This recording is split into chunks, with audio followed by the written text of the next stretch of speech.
पता है, जब अल्लाह हमसे नाराज़ होता है तो वो हमसे ऑक्सीजन नहीं छीनता, ना ही वो हमसे दुनिया की आसाइशें वापस ले लेता है, ना ही वो हमारा रिज्क रोकता है।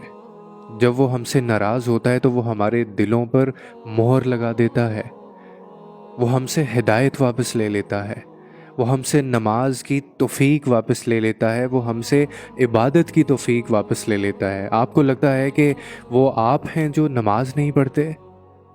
नहीं, ऐसा बिल्कुल नहीं है। वो अल्लाह है जिसने आपसे सजदों की सादत, खुशनसीबी छीन ली है। और ये बड़ी फ़िक्र की बात है। और उन लोगों की तरह ना हो जाओ जो अल्लाह ताला को भूल गए।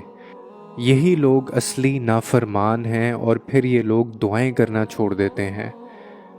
लेकिन तुम हमेशा एक बात पर यकीन रखना कि दुआएं कभी ज़ाया नहीं होती। अगर आपने किसी चीज़ के लिए दुआ की है तो इस बात की ज़मानत है कि आपकी दुआ लाजमन कबूल होगी।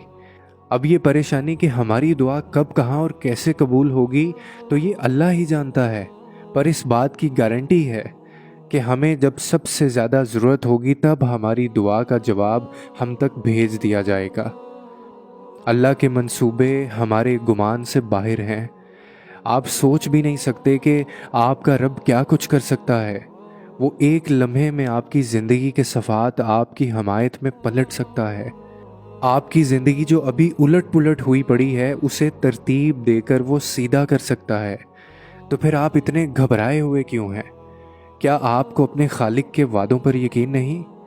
और जब अल्लाह से दुआ मांगते हैं तो पूरे यकीन से मांगते हैं और पूरे तवज्जो से मांगते हैं, क्योंकि अल्लाह गफलत और बेध्यानी की मांगी हुई दुआ कबूल नहीं करता। दुआ मजाक नहीं है, दुआ इबादत है। आपको इबादत के आदाब आएंगे तो ही आपकी इबादत कबूलियत के दर्जे पर पहुंचेगी। इसीलिए जब भी दुआएं मांगें तो पूरे ध्यान से और पूरी तवज्जो से मांगें। बेशक अल्लाह दुआओं को कबूल करने वाला है और वो कभी किसी की दुआ को रद्द नहीं करता।